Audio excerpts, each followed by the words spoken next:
जय श्री महाकाल। जय श्री महाकाल।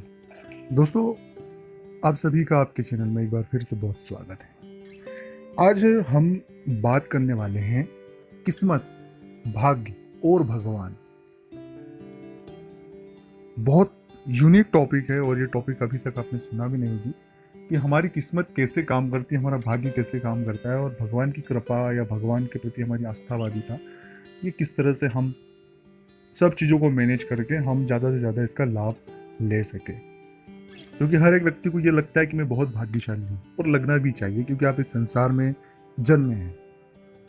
तो इस वीडियो को आप पूरा देखिए अंत तक, ताकि चीज़ें बहुत सी क्लियर हो पाए और आप किस्मत के रिलेटेड जितने उपाय हैं, किस्मत के रिलेटेड जितनी चीज़ें हैं, क्यों साथ नहीं देती किस्मत के, क्यों हमारे पक्ष में नहीं है, जितनी भी चीज़ें आपने अभी तक जो भी मन में हो, सभी का जवाब इस वीडियो के माध्यम से आपको मिल जाएगा। उससे पहले एक निवेदन है कि अगर अभी तक आप इस चैनल से जुड़े नहीं हैं तो प्लीज़ चैनल को सब्सक्राइब करें और वीडियो को ज़रूर लाइक करें। और हाँ, इस वीडियो को अपने दोस्तों के साथ शेयर करना मत भूलिएगा अगर आपको पूरा सुनने के बाद अच्छा लगे तो, ताकि वो भी बहुत सी चीज़ें सही तरीके से जान सके। क्योंकि बहुत से लोग किस्मत, भाग्य, लक, डेस्टिनी इन सब में बहुत उलझे हुए हैं और कई बार अपना अहित भी कर देते हैं इस सिलसिले में। तो चीज़ें क्लियर होगी।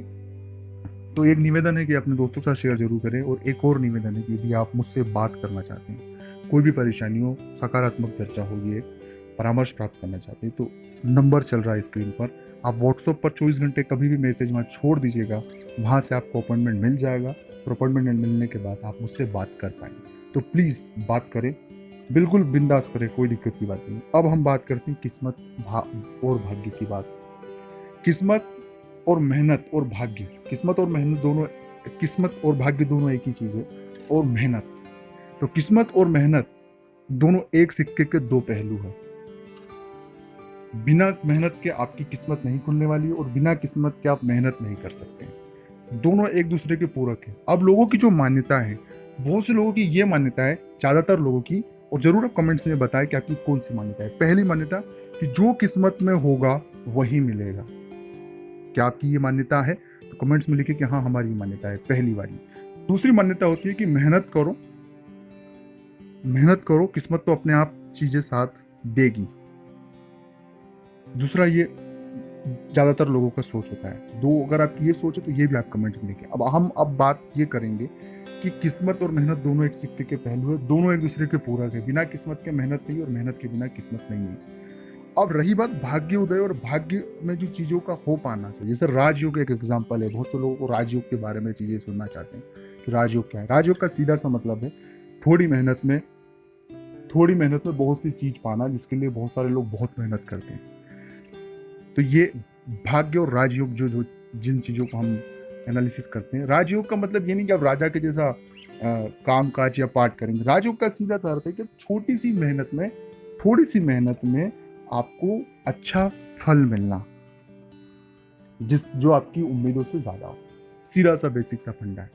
अब समझ गए ये जो जो चीजें, ये क्लियर आपकी हो गई होगी।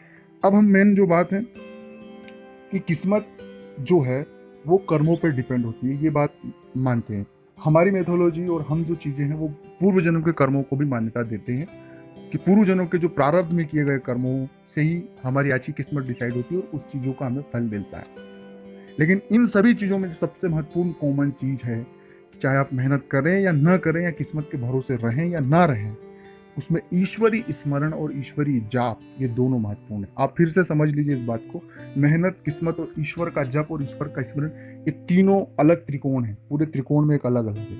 आप दो छोरों को तो पकड़ के रखे हैं, सबसे ज्यादा लोगों ने वो जो ऊपर का त्रिकोण जो है किस्मत, उसको बहुत मजबूती से पकड़ कर रखे हैं, और बहुत कम लोग हैं आप जैसे जिन्होंने मेहनत का त्रिकोण की मेहनत करें, किस्मत साथ होगा।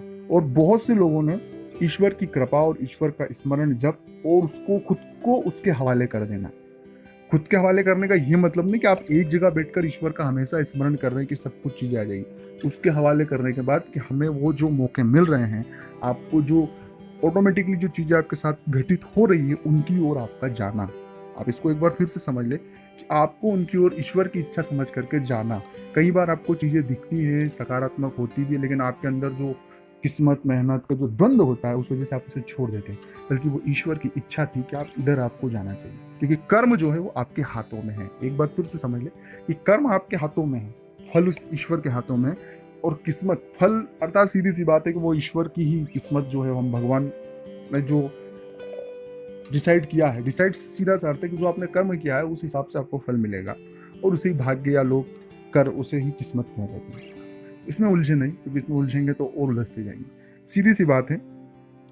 तो ये दो छोरों को पकड़ने से अच्छा कि भाग्य का जो या किस्मत का जो छोर है उस छोर पर आप कम ध्यान दें, और मेहनत और ईश्वर की कृपा, ईश्वर की कृपा से मतलब ईश्वरी जब सरल सहज लोगों का भला करना, ये गुण मानवीय गुण है जो हमने होते हैं। और इस दौर में बहुत से लोग छल कपट और परपंच और बहुत से लोग चापलूसी को एक अलग से दायरा देते हैं, लेकिन वो शॉर्ट टर्म सफलता है, लॉन्ग टर्म सफलता नहीं है।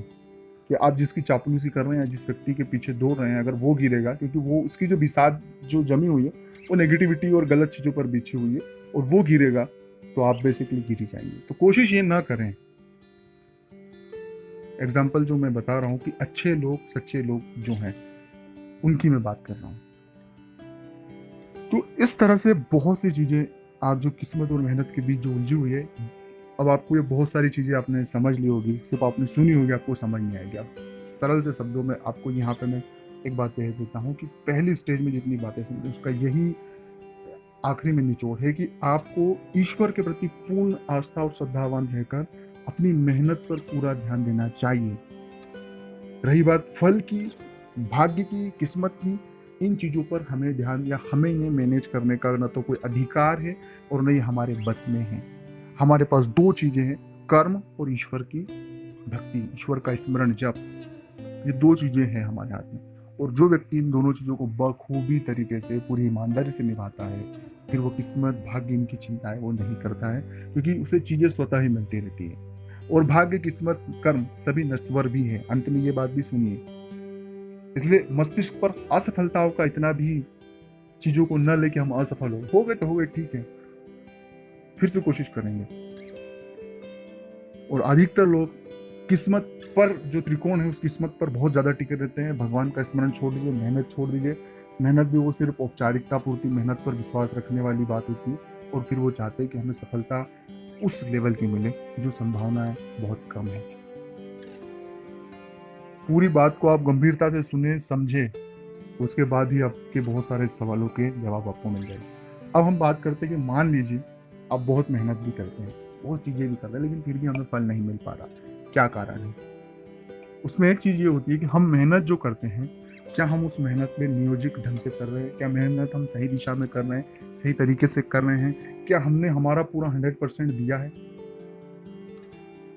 या हम किसी के कहने पर, किसी व्यक्ति की आइडियोलॉजी पर, आइडियोलॉजी से मतलब है कोई व्यक्ति के द्वारा बनाया गया एक पद है उस पर चल रहे हैं?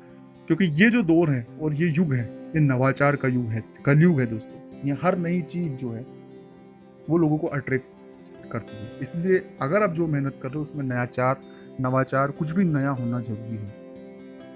वो नया जो आपको अच्छा लगे वो जरूरी नहीं है, क्योंकि हम जो सोचते हैं वो लोग नहीं सोचते हैं। लोगों का पूरा अलग अलग माइंड सेटअप होता है, अलग अलग सोचने की क्षमता होती है। तो क्या उनको नया लग रहा है, क्या नई चीज हम मेहनत करें, क्या नयापन करें बिजनेस में, व्यापार में, जिस भी चीज में हो जो आपको सफलता की ओर ले जाए, तो ये चीज जरूर उसमें आपको ऐड करना चाहिए, जो आपकी टेक्निकल दिक्कतों में से एक है। दूसरी बात है कि कई लोग जो मेहनत करते हैं वो मेहनत करते कम है और जताते बहुत ज्यादा है। तो मेहनत ज्यादा करे और जताए कम, क्योंकि उससे हम भ्रम में नहीं रहेंगे, और जब तक हम भ्रम में नहीं रहेंगे तो बहुत सी चीज़ें क्लियर रहेगी। तीसरी बात, बिल्कुल जमीनी चीज़ें सोचें, हवा में सोचें नहीं, क्योंकि हम जब मेहनत करते हैं तो हम पूरा हवा में बहुत सी चीज़ें की वैसा हो जाएगा। और पहली सफलता आखिरी सफलता नहीं है।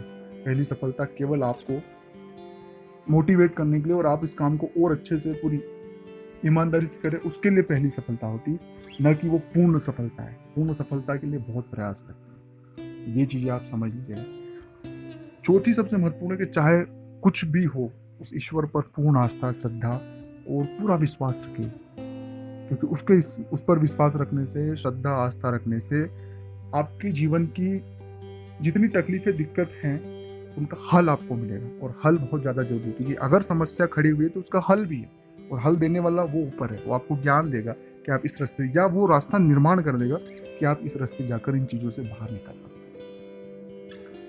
तो किस्मत और मेहनत, ये दोनों एक सिक्के के पहलू हैं। इन दोनों को आप और गंभीरता से समझने के लिए मैं एक और अलग वीडियो बनाऊंगा। मुझे यकीन है कि आपको इस वीडियो में चीज़ें बहुत सी समझ आ गई होगी, चीज़ें क्लियर हो गई होगी। अगर आपको अच्छा लगा तो लाइक करें, शेयर करें और अपने दोस्तों के साथ ज़रूर शेयर करेंगे। कमेंट्स में एक राय ज़रूर लिखें, जो भी आपकी राय लिखनी हो। जय श्री महाकाल तो लिखना ही है आपको, वीडियो को लाइक भी करना है, शेयर भी करना है और लिखें जय श्री महाकाल, जय श्री महाकाल, जय श्री महाकाल।